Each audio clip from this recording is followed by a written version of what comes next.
যে একটা পশ্চিমবঙ্গে সরকার চালাচ্ছে, সেই মমতা বন্দ্যোপাধ্যায় যদি বিরোধী নেত্রী হিসেবে আজকে থাকতেন তাহলে পুরো কলকাতা অবরোধ তিনি একাই করতেন। তিনি আজকে শাসক দলের মাথা হয়ে রয়েছেন, তাই তিনি সেটা করতে পারছেন না। গত বছর 22 এপ্রিল বলছেন না আমি কারোর চাকরি যেতে দেবো না, তারপর এখন বলছেন উনি আইন অনুযায়ী চলবে।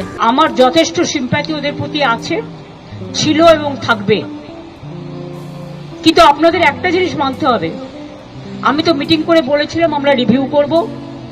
কোর্টের ব্যাপারে আমাদের আইন মেনে চলতে হয়, একটা বাধ্যবাধকতা থাকে, এটা সবাইকে বুঝতে হবে। এবং আমাদের দিক থেকে আমরা রিভিউ পিটিশন করেছি। যদি রিভিউ পিটিশন অ্যালাউ করে ভালো কথা। আমরা চাইব, আমাদের আইনজীবীরা চাইবেন তাদের মতো যাতে ওদের চাকরি থাকে।